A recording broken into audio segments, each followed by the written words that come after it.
The great histories of Middle-earth hold many incredible tales and terrible tragedies, along with dark and mysterious secrets that have never truly been revealed in the worlds of Tolkien. Deep beneath the ground, another breed of creature dwells and lurks, the Nameless Things.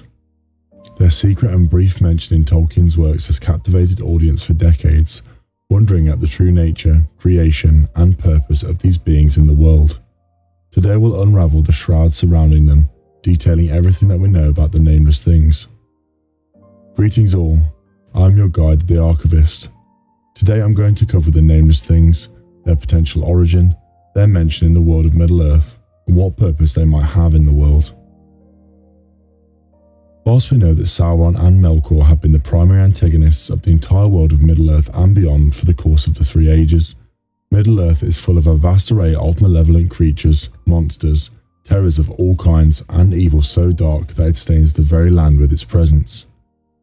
Throughout the books and the film adaptations, we see evil formed in many guises, be that orcs, goblins, dragons, trolls, and even legendary Balrogs from ages past found anew.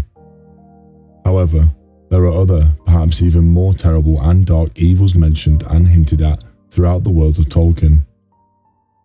When the Fellowship entered Moria, after being unable to move through the mountain pass of Caradhras, dark events were set in motion that would ultimately lead to Gandalf coming into close contact with dark and mysterious powers. Once inside Moria, the Fellowship would be pursued by a Balrog, a mighty and fierce creature from the First Age, of the same ilk as Gandalf himself, if not twisted in nature. Whilst the Fellowship did escape due to Gandalf's intervention, he fell with the Balrog deep into the pits of Moria's heart. There they landed in an icy lake within the mountain, and the Balrog escaped through what Gandalf mentioned as a network of tunnels. Gandalf would ultimately defeat the Balrog at the summit of the mountain, but not without losing his life in the process. Even though Gandalf had perished, his soul remained and returned to Middle-earth again. Being a Maiar, he was not yet finished with his role to play in the events that would follow, and persisted again to meet his companions. When he met the Fellowship again, he recounted events to them of his experiences within the mountain. When Gandalf fought the Balrog of Moria, he noted at having potentially encountered the work of these creatures, and he knew them not. When talking of his fight, he claimed, "We fought far under the living earth, where time is not counted. Ever he clutched me, and ever I hewed him, till at last he fled into the dark tunnels. They were not made of Durin's folk, Gimli son of Gloin. Far, far below the deepest delving of the dwarves, the world is gnawed by nameless things. Even Sauron knows them not. They are older than he. Now I have walked there, but I will bring no report to darken the light of day." These nameless things that Gandalf mentioned are rarely spoken of whatsoever, and have become a great mystery in the world of Arda to those who have taken in its works. Over the years, many different theories have arisen about the potential origin and purpose of these creatures, some with reasonable merit considering the potential purpose of creation of these creatures. Particular intrigue arises in regards to Gandalf's mention of Sauron having no knowledge of the creatures at all. With Gandalf and Sauron both being Maiar, who have persisted since the First Age of Man, it's incredibly interesting to hear that neither of them had any knowledge prior to or otherwise of these creatures that lurk beneath the earth at Moria.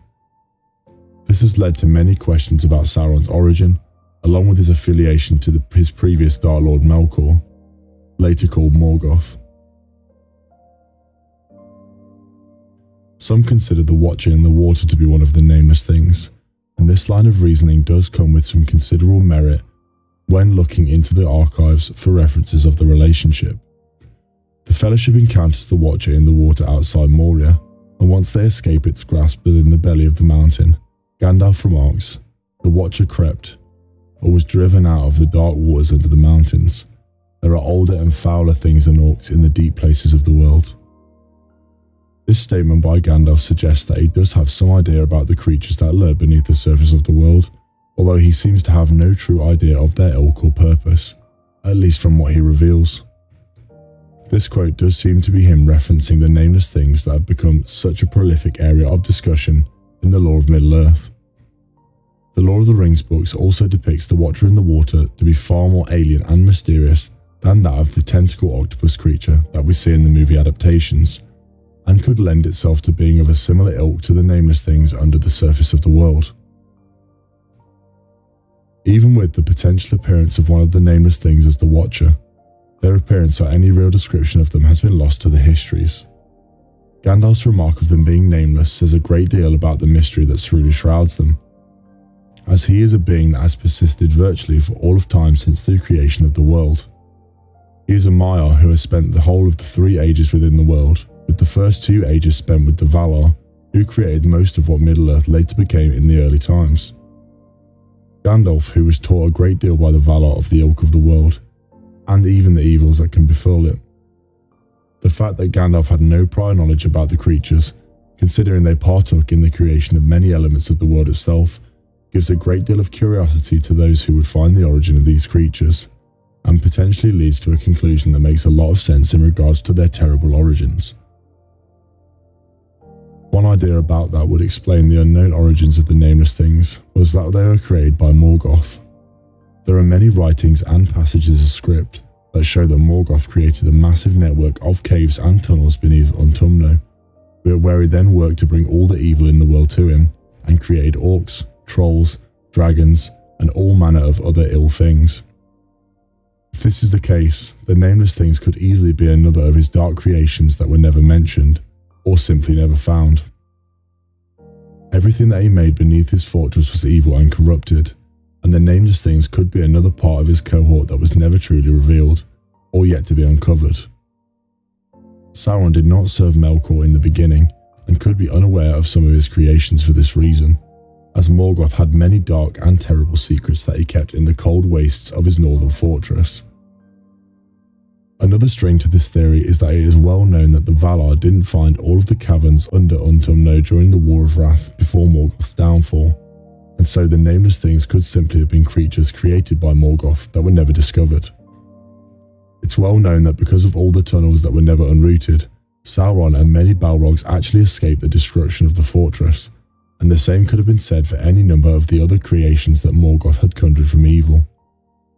Morgoth, at that time called Melkor, created the Misty Mountains himself to try and hinder Orome, another of the Valar, from hunting his creations in Middle-earth.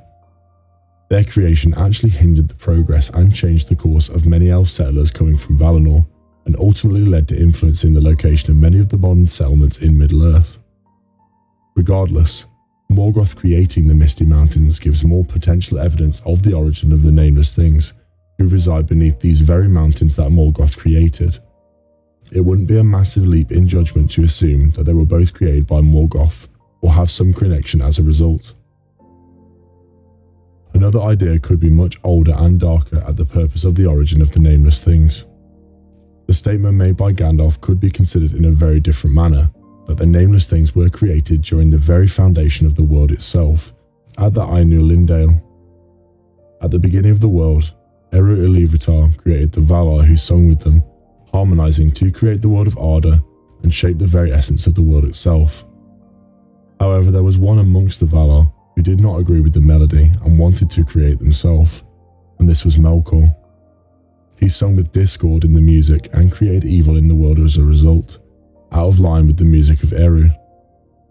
It is stated that, out of the discords of the music, not directly out of either of the themes, Eru's or Melkor's, but of their dissonance with regard one to another, evil things appeared in Arda, which did not descend from any direct plan or vision of Melkor. Because of Melkor's rebellion against the order of Eru, evil was created in the world for the first time, including Ungoliant. To this end, Melkor at this time could have had a hand in the creation of the nameless things at the very start of the world, and they could have dwelt beneath the surface ever since. This leads to the final idea about the origin and nature of the nameless things, dictated by the prophecy of Mandos, indicating that Morgoth will one day return to Middle-earth in the future to commence the Dagor-Dagorlath, or the final battle of the world. With this, he could unveil the nameless things as a weapon against the forces of good, which have been laying wait in the shadow of the world for ages, and unleash them upon the world as a force that has persisted since the very start of the world itself.